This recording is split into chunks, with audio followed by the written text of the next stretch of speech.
Hello, my name is Izzy and I'm a tutor on Cambly, and today you'll be learning all about gerunds.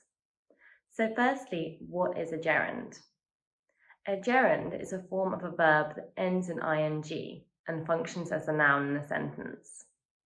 As you probably already know, a verb is a word that refers to actions or states of being, and a noun is a word that we use to refer to people, places, things, and ideas.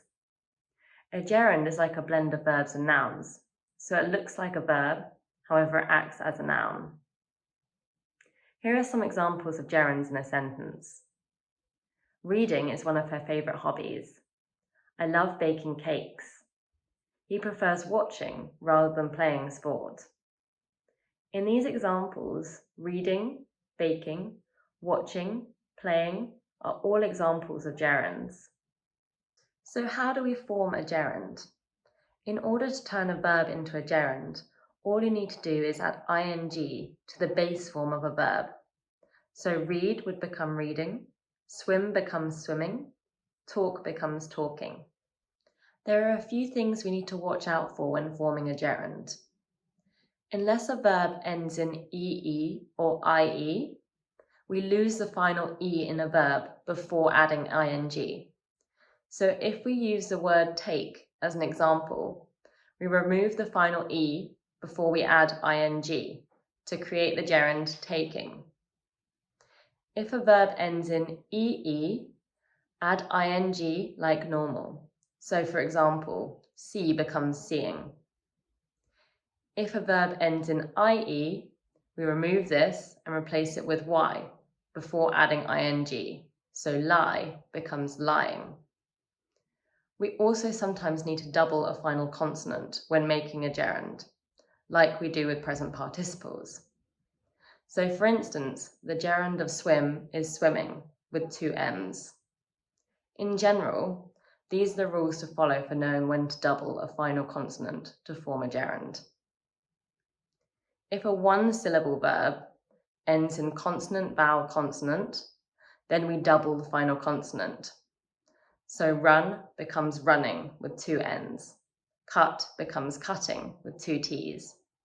This rule is ignored if the verb ends in W or Y, for example, playing or sewing. For longer verbs that end in consonant, vowel, consonant, we only double the final consonant if the last syllable is stressed. For instance, refer would have a double consonant and become referring, as the last syllable is stressed. Whereas in visit, the first syllable is stressed. So when we change it to the gerund form, visiting, there is only one T. There are 5 different types of gerunds. These are subject gerunds, direct object gerunds, indirect object gerunds, subject complement gerunds, and object of preposition gerunds. Let's look at an example for each of these. So firstly, let's take subject gerunds. A gerund can be the subject of a sentence. For example, reading books is his favourite hobby. Direct object gerunds. Gerunds can also function as a direct object of the verb. For instance, he enjoys reading books. Indirect object gerunds. They can also be an indirect object of a sentence. For example, he made reading a priority. Subject complement gerunds. Gerunds can also be complements of subjects of sentences, joined by a linking verb like to be. For instance, the thing he liked most about school was reading. Object of preposition gerunds.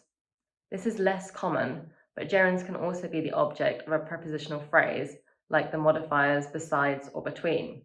For example, besides reading, he spends time drawing and swimming. In all these instances, we can see that the gerund isn't describing the individual's actions, but rather acting as the subject or the object of the sentence. So what is the difference between a gerund and a present participle? Gerunds have the exact same spelling as present participles of verbs, so both the gerund and present participle of the verb to go would be going. However, they are not the same as gerunds, and participles have different functions in sentences. The main difference is that gerunds are used as nouns, while present participles are used to form the continuous verb tenses. and are used in participle phrases, so function as an adjective or an adverb. So she likes running would be an example of a gerund. She is running would be an example of a present participle. I hope this has helped you to understand gerunds a little bit better. For those of you who are unfamiliar with Cambly, Cambly gives you instant access to friendly native English speakers. You can take English lessons anytime, anywhere, right from your phone or computer. Schedule your next lesson with me using the link below, and thank you so much for watching. Bye!